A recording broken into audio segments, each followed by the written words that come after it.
So John Sykes died today, 65 years old. The guitar player for Thin Lizzy at points, Tigers of Pantang, Whitesnake, his own project, Blue Murder, and it sounds like he died of cancer. And for some reason, um, it seemed to hit me a little bit harder, like his death. And it's not like yes, I'm a huge fan of Whitesnake. I was really into Blue Murder, but I'm not it's not like I'm a John Sykes worshiper. I really like what he did, but maybe it's just the time. Um, Yesterday, January 19th was my stepdad, but I just call him my dad. It was his 84th birthday. And he is living in a home. He has Alzheimer's and his memory is gone. When you see him, he doesn't remember you. He speaks very little. It's so sad. And he is the guy. My real dad was never in my life. My parents got divorced when I was 4. I didn't see him again shit until 2 years ago. We never heard from him. We never got Christmas cards. Anyway, this video isn't about me, but I think seeing my dad like that at a home where he just sits emotionless and we're almost begging for him to die. And it's so sad. My mom will turn 75 in 2 days. Their birthdays are 3 days apart. And I talked to her today and she was crying because we had his birthday thing yesterday and she's just like how much longer can this go on? It's a financial drain for her. It costs 7 grand a month to keep him in this home, but she can't take care of him by herself. So anyway, back to John. Maybe that's the reason that this John Sykes death is hitting me. I was impacted when Jack Russell from Great White died, but I didn't feel the need to rush out and make a video. Part of it, I think, is if you follow me on X at Hair Metal Guru, there was a great guys. He went by A Fish on X, and he preached the 1989 Blue Murder album constantly. And he was such a fan of that. And in fact, I wasn't even I was kind of iffy on Blue Murder. I liked it, but I wasn't one of these guys who was like, oh man, you got to listen to the Blue Murder album. And A Fish kept at it. Like he was always about Blue Murder and Motley Crue 1994. So listening to him talk about this Blue Murder album all the time, I'm like, oh, yeah, I remember the hits. I remember the singles. Okay, fine. So, it's like that thing was probably as good as the Whitesnake 1987 album because what made the Whitesnake 1987 album was John Sykes's guitar on that thing. Listen to the beginning of the Still of the Night. That, I mean, holy shit. That thing, 8 times platinum, and I think John Sykes was such a huge part of it. So, A Fish, if you didn't know, died, and I think it was of cancer about a year ago. So that's kind of, just you think of whenever I think of Murder, I think of my buddy A Fish, who I never met, but was just this great guy on X that I got to be friends with him. And I didn't even know he was sick. And guess what? Like I start this channel a year and a half ago. And about a month into it, I get a message from A Fish. And he's like, hey man, been watching your channel. You're really improving, getting more comfortable. It's great stuff. Sends me that message, dies a week later. I didn't even know he was sick. And he's on his deathbed and he sends me this message that he didn't have to send. Why the fuck was he thinking about some YouTuber that he never even met, but that was the kind of guy that he was. So when I think about John Sykes, that makes me think of a fish, and it makes me sad. So here's also um where I feel for John Sykes. John Sykes, so I got some shit loaded up here, not notes, but I got it like his Wikipedia page because so he was his first recorded stuff was with Tigers of Pantang. Spellbound in 1981, Crazy Nights in 1981. He had some songs on The Cage, which came out in 1982. I've been listening to Sykes for the last few hours, and I was listening to these Tigers of Pantang, which I never really gotten. Never really knew much about them, but I've been listening to them lately, and I'm holy fuck, that shit is so good. The guitar on it, I was like, damn, he just made that stuff. So anyway, he leaves Tigers of Pantang. He goes on and joins Phil Lynott and Thin Lizzy, records a couple of albums, Thunder and Lightning in 83, Life in 83, and ends up getting offered the opportunity to join Whitesnake in 84. And apparently he was involved in the Slide It In album. I don't know how much because there's like two pieces to the Slide It In album, which came out in 84. And it feels like I hear him on my two favorite songs, Slide It In and Slow and Easy. The guitar in that is unreal. But I don't know, I don't know the whole entire history of Slide It In. But anyway, he was involved and I think toured on that album. Well, then he's really involved on the Whitesnake 1987 album, their biggest album. He writes most of that shit. Except, Here I Go Again was recorded earlier, but the kick-ass version, I'm sure he played the guitars on that. He didn't write it, but he played on it and made it sound like the 1987 song, which went to number one on the charts. Um, I talked about fucking Still of the Night. Jeez, the guitars on that thing. And I get upset for the legacy of John Sykes because he writes all those songs. And when the album is getting ready to be put out, he gets booted from the band by David Coverdale. Now, who knows the shit that goes on behind the scenes? There's so much that us fans never get to see. There was rumors that Sykes or that Coverdale felt like Sykes was maybe trying to, Sykes had or Coverdale had some health problems. Maybe Sykes was kind of saying, "Shit, can we?"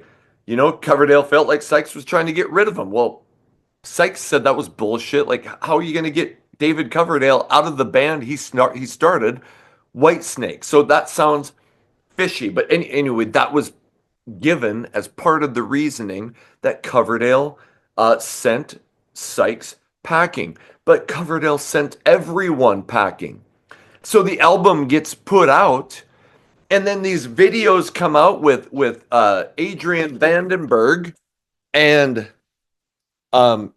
Steve Vai on the videos, and they weren't the guys that wrote that shit and that played on. I just had to let Charlie in, and that played on the album. So where I get that's where I get mad about the history of John Sykes. He wrote one of the greatest hard rock, hair metal, if you want to say it, whatever, hard rock, heavy metal albums of the 80s and got booted before he got to get all the credit for it. They didn't even let him tour on it. Why didn't they let him tour it? And then after the tour, then you know what? Hey, I don't think it's working out, and you let him go. So I've always had a huge problem with that. And again, I don't know all the details. So, was Sykes perfect? Probably not, but when you create something so fabulous In my opinion, you try to find a way to work it out so they get the fruits of that labor, the success. You get the tour, you get the interviews, you get the accolades, you get the recognition as a guitar god, which he deserved after that album. But he gets booted. Okay, so he doesn't get all of that. But then he signs with the same record label, Geffen, that Whitesnake was on. And if I get any of this shit wrong, please let me know in the comments. I did a little bit of reading up on stuff before I did this video. So, maybe if I get something wrong, my apologies. So he signs with the same record label, Geffen, as Whitesnake had, and he puts together Blue Murder. And originally, he wasn't even going to be the singer.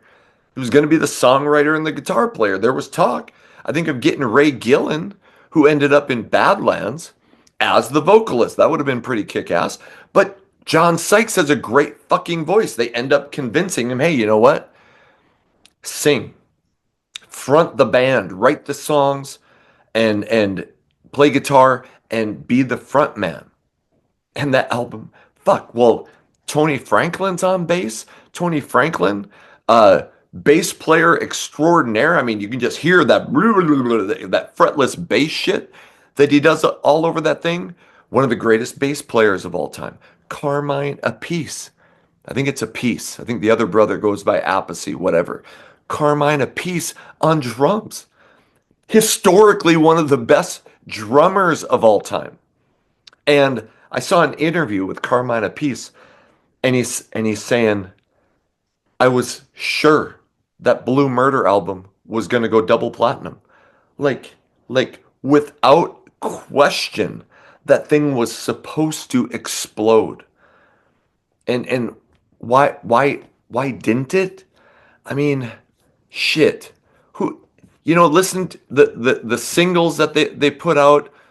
I'm gonna fucking Jelly Roll, Valley of the Kings. Anyway, you listen to that album and you hear that guitar tone that made the Whitesnake 1987 album blow up and go 8 times platinum. But what happens to Blue Murder? It doesn't even go gold, I don't think. I think it sold around 400,000 copies.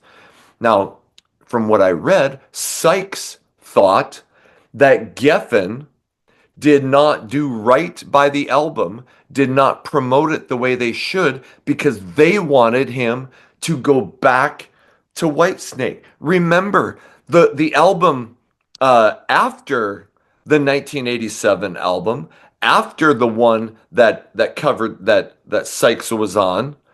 Now shit, what the fuck was that called again? Anyway, their 1989 album, Slip of the Tongue, went platinum, which most people would die for, but not after an album that was, 5, 6 times platinum within 2 years. And so, I've talked about that album as being a flop. Whitesnake, and then look after that. What Whitesnake album ever did anything sales wise? Not saying content wise, sales wise on the charts after Slip of the Tongue. And you might, even though Slip of the Tongue is a good album, you might say that a lot of the sales they got on Slip of the Tongue were because of what happened on the 87 album with Sykes. So not only, in my opinion, did Whitesnake kind of go to hell after they booted Sykes, but then Sykes's career, Blue Murder, universally, most people agree that the Blue Murder album was a failure. It should not have been. So that's another reason that I am upset today with the death of John Sykes, because he should be universally lauded. And I know a lot of people love Sykes. Okay, a lot of people know about him and the 87 Whitesnake album. A lot of people know about Blue Murder, but his legacy should be much more expansive worldwide than what it is. Instead of being known for people, fans like me like the people that come on this channel, Brian, I know Brian from the Hairband Basement loves Whitesnake, loves Blue Murder. Jeremy and I were talking about it. All the guys that are on this channel loves Sykes, but it should have been more. He should have gotten all the credit from the 87 album. The Blue Murder album should have blown up. And for his entire career, he should have been putting out albums and being, lauded as the songwriter and guitarist hero that we know him to be. But what happened? After the 89 album flops, he puts out the Blue Murder follow-up album in 93. It doesn't do shit, doesn't even chart. Then he rejoins, a Thin Lizzy tribute project where he plays guitar and sings, and they're doing a tribute to Thin Lizzy. And I'm sure I mean, that's cool, but that's not what he should have been doing. He should have been writing stuff with Blue Murder or been David Coverdale's right hand man, and they should have kept Whitesnake at the top of the charts.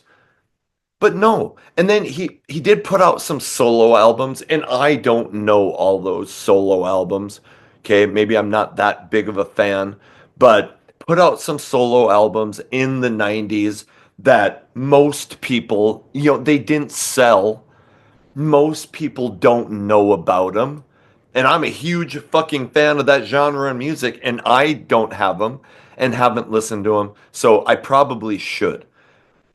But the point that I'm trying to get as I sum up this, whatever you want to call it, a tribute, a plea for people to talk about John Sykes, listen to John Sykes, that demand that he get the credit and his rightful place amongst the guitar heroes of the 80s, of hard rock, of heavy metal, of hair metal. I know some people hate that term, but get his yeah, he deserves some fucking confetti in his life, and that he get the credit and his rightful place amongst the guitar heroes, his place that he deserves next to the Van Halens and the other guitar heroes, whatever, the Samboras. Now I'm going to sit here and fucking draw a blank because, the Dave Mustaines, he is one of those epic guitar heroes, and he deserves better. His legacy deserves better. So that's why I wanted to talk about John Sykes, and why I feel like his death has upset me is because uh, he never got his due credit that he deserved in his career. And why, I don't know. There's so many bands and artists that got screwed over, whether it was record label politics, not enough money, whether it was substance abuse or whatever. There's so many reasons. But John Sykes is a guitar hero, and he put out some phenomenal stuff.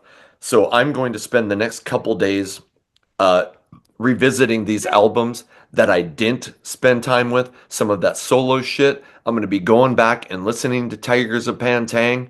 I'm going to be listening to Whitesnake 87. And even though I've spent a ton of time with the Blue Murder debut, I'm going to listen more to the follow up because his death has reminded me, and hopefully it reminds you, of how important he was to this genre of music, this history, this time period of music, of heavy metal and hard rock that so many of us love. John Sykes, rest in peace. I hope in your death we can celebrate your life. Godspeed.